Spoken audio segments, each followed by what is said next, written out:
Live from our studios, here's Property TV. I'm Ian Thomason from Thomason Property, and I'd like to welcome you to this month's Property TV. This month we're continuing with the theme of maximising returns from investment property, and I have with me Kelly Farmer, who's my property manager. We also have a great property of the month, but before we get to that I'd like to take you to this month's market comments from Kevin Turner. Thanks, Kevin.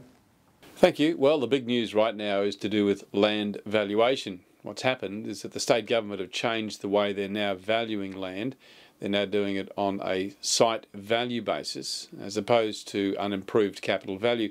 And that's actually seen those valuations rise by as much as 35%.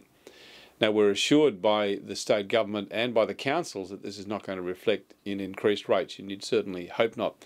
What it has actually done is cause a lot of conflict between agents and sellers. We have sellers saying, well, hang on a minute, if the value of my land's gone up by anything up to 35%, why hasn't the value of my property gone up as well? Well, you need to bear in mind that it's a change in process, not necessarily a change in true value. It's going to be interesting to watch what happens with the councils, more particularly to watch what happens with land tax, because these valuations are used to set the thresholds for land tax, and you'd have to hope, now that they've been increased, that they're going to increase those thresholds as well. We'll watch that with care. I'll see you next time. Thanks for that, Kevin. Now I'd like to introduce you to Kelly Farmer. Kelly's the property manager in our business and looks after all the properties, and one of the things that I've been speaking to her about is the number of our clients that don't maximise the returns that they can get from their investments. So Kelly, following on from that interview that I did last month with Bradley Beer from BMT, you and I have been discussing a number of people that you think don't have proper depreciation schedules.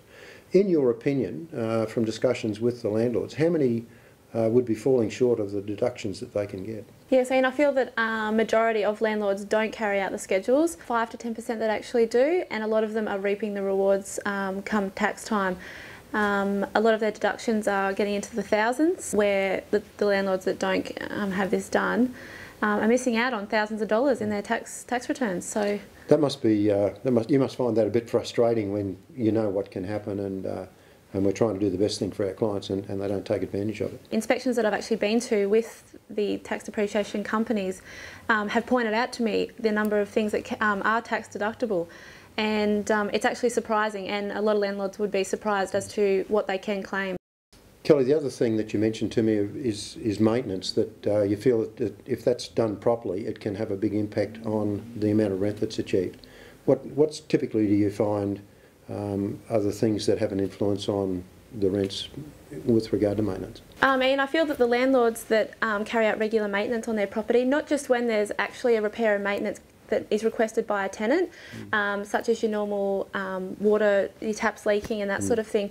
Owners that come to me and say, Kelly, let's freshen up the unit with a coat of paint, or let's have the carpets replaced, they haven't been replaced for 8 or so years. They're the properties that I feel are easily rented, that we get higher quality tenants, and it just keeps your property at a high standard to keep the rent value at its maximum. Kelly, I know the other thing that you mentioned to me is sometimes you have trouble convincing landlords that they should take a long-term tenant for a number of years rather than just the 6 months or 12 months, because you've mentioned to me that they actually do end up better off financially. Could you just explain that to those that have properties? Yeah, certainly. When I can let a landlord know that a tenant is a good rent payer and does look after the property, and I am confident that they are a good tenant, I do suggest to owners to carry out a longer term lease. Some owners look at it as a negative because they feel they can't increase the rent over 12 or 24 months. But if you actually sit down and do the figures, a landlord over a 2-year lease does come out on top. And they come out on top, why is that, if they can't increase the rent? For instance, in a 2-year lease term, there's a possibility of having four lots of 6-month tenants through that property.